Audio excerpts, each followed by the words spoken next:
আসসালামু আলাইকুম। সবাইকে অনেক অনেক শুভেচ্ছা এবং অভিনন্দন জানাচ্ছি। আজকের এই বিষয়টি একটু ভিন্নতর। মানুষের ব্যস্ততা কখনোই শেষ হবে না। কর্মজীবন, সংসার সব কিছু মিলেই শুধু ব্যস্ততা আর ব্যস্ততা। নিজের জন্য কিছুক্ষণের জন্য রিল্যাক্স করার মতো সময় মানুষের হাতে নেই, বিশেষ করে শহুরে মানুষদের, যারা উচ্চ পদে চাকরি করেন কিংবা ছোটোখাটো পদেই চাকরি করেন। প্রত্যেকেই তার জীবন সংগ্রাম করে যাচ্ছেন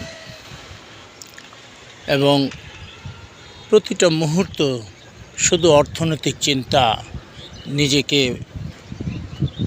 বড় করার চিন্তা, নিজেকে আরও ধনী করার চিন্তা। কিন্তু খেয়াল করেছেন কি,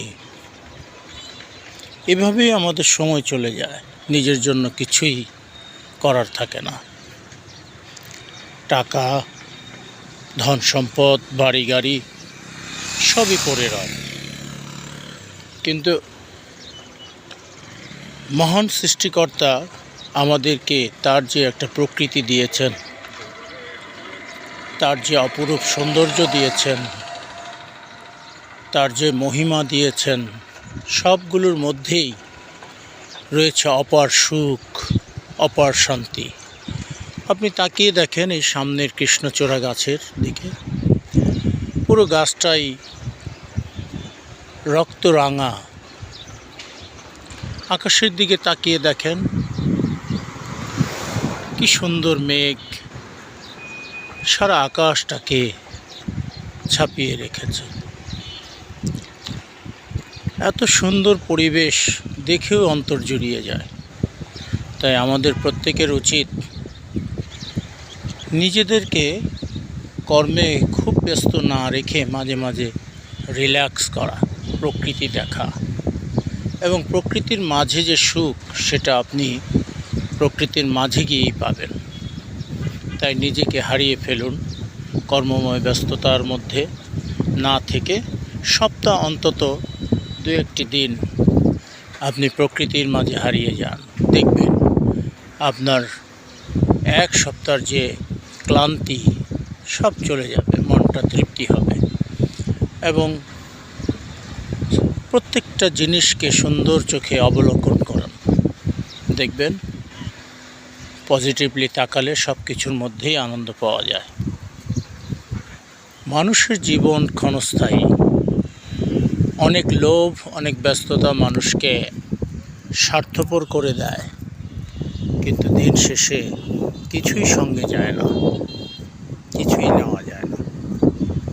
যায় শুধু নিজের মৃত শরীরটুকু এবং নিজের আত্মাটুকু। যদিও যারা বিশ্বাস করে না ধর্মে কিংবা পরকালের, তাদের ক্ষেত্রে ভিন্ন। তারা প্রকৃতির মাঝে পৃথিবীতেই সব আনন্দ খুঁজে নেয় এবং সে আনন্দ নৈতিক হোক কিংবা অনৈতিক। কিন্তু যারা নৈতিক মানুষ তারা অনৈতিক কিছুতে আনন্দ পায় না, তাই তো প্রকৃতির মাঝে এসে সে আনন্দটা খোঁজে। আপনি তাকিয়ে দেখেন বিশাল আকাশ, সমুদ্রের মাঝে যান, দেখবেন সমুদ্র আপনাকে কি সুন্দর একটা সুখ, কি একটা শান্তি দিচ্ছে। ঠিক তেমনি গাছপালা, নদী নালা, খাল বিল সব কিছুতেই আপনি আনন্দ পাবেন। তবে সব ব্যস্ততা ছাড়িয়ে সংসারের সবাইকে না বলে চুপিসারে আপনি একদিন একান্তে কাটান, দেখবেন খুব ভালো লাগবে। ধন্যবাদ সবাইকে।